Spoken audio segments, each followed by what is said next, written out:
नमस्कार, मैं हूं डॉक्टर सरिता स्वामी, असिस्टेंट प्रोफेसर, गवर्नमेंट डूंगर कॉलेज बीकानेर।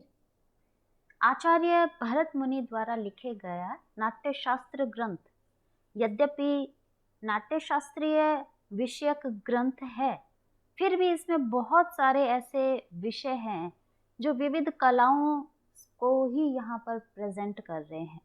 जैसे वास्तुशास्त्र विषय बहुत अच्छा विवेचन दिया है, संगीत शास्त्र का इसमें उल्लेख प्राप्त होता है। यहाँ हम भरत मुनि ने जो संग्रह के एकादश अंग बताए हैं उन्हीं की चर्चा अभी कर रहे हैं। संग्रह का तात्पर्य आप सभी को पता ही है। अब सूत्र एवं भाष्य के विस्तृत अर्थ को संक्षेप में कहना ही संग्रह है। तो द्विविध सिद्धि और सप्त स्वरों के विषय में हम आज जानेंगे। द्विविध सिद्धि के विषय में आचार्य भरत मुनि कहते हैं, दैविकी मानुषी चैव सिद्धि स्यात् द्विविधाई एव तु। दैवी तथा मानुषी ये दो प्रकार की सिद्धि होती है। ये संग्रह के सप्तम अंग सिद्धि है। यहाँ पर भरत मुनि कहते हैं कि नाटक में दो प्रकार की सिद्धि होती है, दैवी सिद्धि और मानुषी सिद्धि। अभिनव भारतीकार अभिनव गुप्त भी कहते हैं कि सभी प्रकार के अभिनयों का परिसमापन कार्य की सिद्धि में होता है।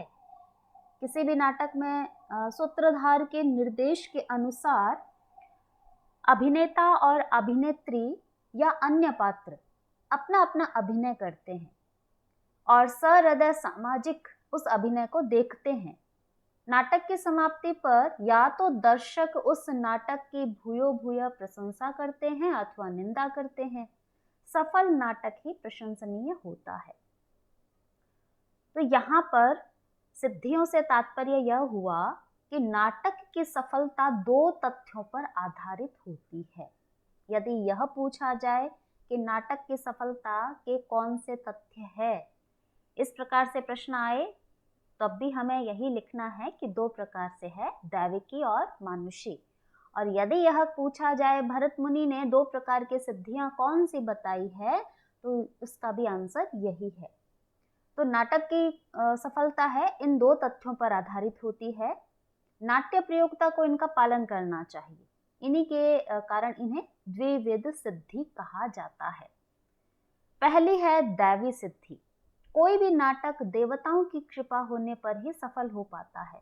जब नाटक का मंचन किया जा रहा हो उस समय किसी भी प्रकार की विपत्ति आ सकती है, भूकंप, अग्नि, तूफान, झंझावात, कोई भी प्रकार का उपद्रव, तो उस नाटक में कोई विघ्न न हो।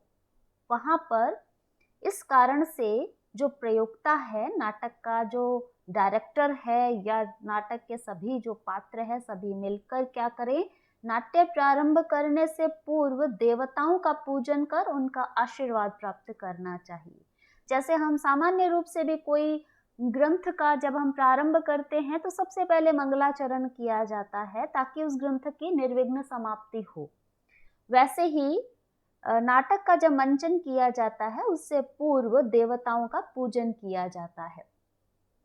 तो वहाँ देवताओं का पूजन इस हेतु किया जाता है, जैसा कि हमने प्रथम अध्याय में भी पढ़ा था कि वहाँ पर किसी प्रकार का विघ्न उपस्थित नहीं हो, इस हेतु मंच पर जो है वो समस्त देवताओं हेतु एक एक स्थान निर्धारित किया जाता है और उनका पूजन करने के पश्चात ही उस नाटक का वहाँ पर मंचन किया जाता है। तो इसे कहते हैं दैवी सिद्धि। रंग पूजन अर्थात वो जो मंच है उसका पूजन, यज्ञ, बलिदान और ब्राह्मण भोजन आदि वो हमने प्रथम अध्याय में पढ़ लिया था। द्वितीय अध्याय में जब हमने समस्त प्रकार के 3 प्रकार के जो हमने पढ़े थे, किस प्रकार से नाट्य मंडप बनाने चाहिए, वहां पर भी ये पढ़ा था। तो इस प्रकार देवताओं की कृपा से जो नाटक में सफलता प्राप्त होती है ना, उसे सिद्धि, देवी सिद्धि कहते हैं। दूसरी सिद्धि है मानुष्य सिद्धि। मनुष्यों के प्रयासों से, उनके प्रयत्नों से नाटक में सफलता प्राप्त होती है, उसे मानुष्य सिद्धि कहते हैं।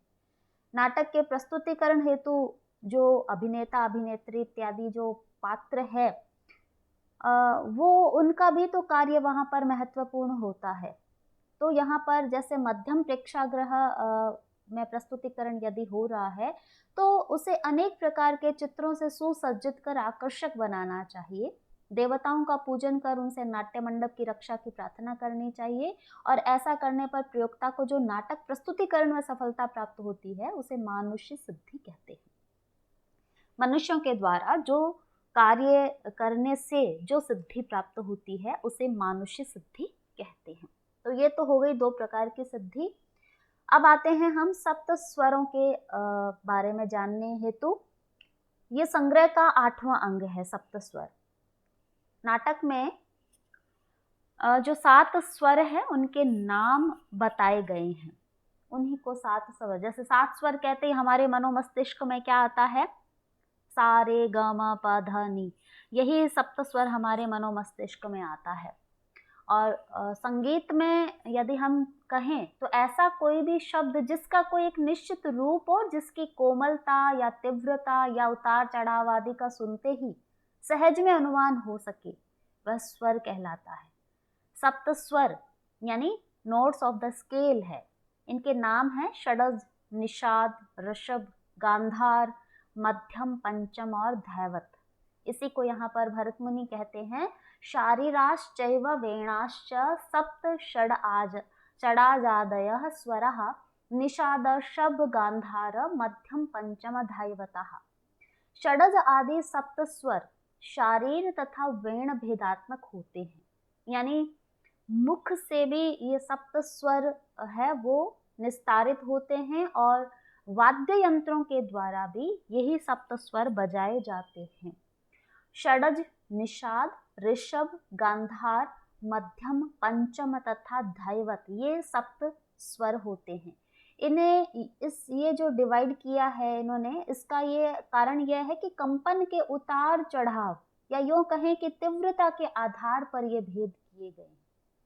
कहने का तात्पर्य यह है कि कंपन जितना अधिक और जल्दी जल्दी होता है, स्वर भी उतना ही ऊंचा चढ़ता जाता है। इस क्रम के अनुसार षडज से लेकर निषाद तक 7 स्वरों के समूह को सप्तक कहते हैं। और आगे हम पढ़ेंगे कि प्रत्येक स्वर का, प्रत्येक जो स्वर है उसका एक पशुओं के द्वारा भी हमें पता लगाया जाता है, या हम उनका अनुकरण भी वहाँ पर कह सकते हैं कि ये 7 स्वर है वो मयूर, क्रौंच, कुकुट यानी मुर्गा या हंस, भेड़िया, कोयल, सारस इनके स्वर से लिए गए हैं। यानी पशु पक्षियों की आवाज के अनुसार ही उन्हीं के अनुकरण पर स्वरों की संख्या नियत की गई है। भिन्न भिन्न स्वरों के उच्चारण स्थान भी भिन्न भिन्न कहे गए हैं। जैसा कि हमने व्याकरण में पढ़ा है कि नासिका, कंठ, तालु, जिह्वा, दंत, उर, इन उच्चारण स्थानों के आधार पर भी इन स्वरों का यह भेद होता है। तो इन सभी स्वरों को हम देखते हैं, चूंकि यह पूछा जाता है, पिछले एग्जाम्स में पूछा गया था कि 6 स्थानों से एक साथ उत्पन्न स्वर कौन सा होता है, अथवा मयूर का स्वर किस भेद का है। तो हम देखते हैं कि षडज 6 स्थानों से एक साथ उत्पन्न स्वर षडज कहलाता है। जब नासिका, कंठ, उर, तालु, जिह्वा तथा दंत इन 6 स्थानों से एक साथ स्वर उत्पन्न होता है तब वह षडज कहलाता है। यहाँ पर थोड़ी सी प्रिंटिंग मिस्टेक आ गई है, उत्पन्न होता है तब वह षडज कहलाता है। मयूर का स्वर षडज कहा गया है। दूसरा स्वर है निषाद। जो स्वर निकट स्थान से उच्चरित प्रतीत हो वह निषाद कहलाता है। क्रौंच पक्षी का स्वर निषाद स्वर की श्रेणी में आता है। ऋषभ या गांधार, और इसको ऋषभ या वृषभ दोनों नामों से उच्चरित किया जाता है। वृषभ कहते हैं बैल को, तो बैल के स्वर के समान स्वर ऋषभ कहलाता है। जब नाभि से उत्पन्न वायु कंठ मस्तिष्क से टकराकर ऋषभ की तरह गरजती है तब वह ऋषभ स्वर कहलाती है। कुक्कुट का स्वर ऋषभ के अंतर्गत ही आता है। गांधार गंध का वहन करने वाला स्वर गांधार कहलाता है। जब नाभि से उत्पन्न वायु हृदय तथा कंठ से टकराकर विविध गंध उत्पन्न करती है तब वह गांधार स्वर कहलाती है। हंस का स्वर गांधार के अंतर्गत आता है। मध्यम शरीर के मध्य नाभि में उत्पन्न एवं नाभि में ही तिरोहित स्वर मध्यम कहलाता है। जब नाभि में उत्पन्न वायु उर तथा हृदय में होकर पुनः नाभि में आकर महानाद उत्पन्न करती है, तब वह मध्यम स्वर कहलाती है। गाय, बैल तथा भेड़िए का स्वर मध्यम स्वर कहलाता है। अगला है पंचम स्वर। 5 स्थानों से एक साथ उत्पन्न स्वर पंचम कहलाता है। जब नाभि, उर, हृदय, कंठ तथा मस्तिष्क इन 5 स्थानों से एक साथ स्वर उत्पन्न होता है, तब वह पंचम स्वर कहलाता है। कोयल का मधुर स्वर पंचम है। धैवत उक्त स्वरों का मिला जुला संयुक्त स्वर धैवत कहलाता है। सारस पक्षी का स्वर धैवत श्रेणी के अंतर्गत आता है। तो ये हमारे 7 स्वरों के नाम हो गए। इसी प्रकार निम्न वाद्य यंत्रों से उत्पन्न भी ये स्वर पूछे जाते हैं एग्जाम में। जैसे मृदंग से षडज, महाभेरी से निषाद, गौमुखी जो यंत्र है उससे ऋषभ, शंख से गांधार, झालर से मध्यम, तबले से पंचम और ढोल से धैवत, ये स्वर उत्पन्न होते हैं।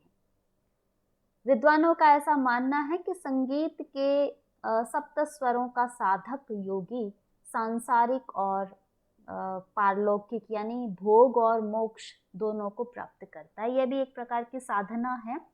चाहे व्यक्ति किसी प्रकार से साधना करे, वो एक अलग पॉइंट ऑफ व्यू है, लेकिन जिस एग्जामिनेशन पॉइंट ऑफ व्यू से हम देखेंगे कि इन शब्दों को हमें परीक्षा की दृष्टि से कैसे याद करना है और किस प्रकार से ऐसे इसके प्रश्न बन रहे हैं, इससे संबंधित यदि कोई भी क्वेरी है तो आप कमेंट बॉक्स में अवश्य लिखना। तब तक के लिए धन्यवाद।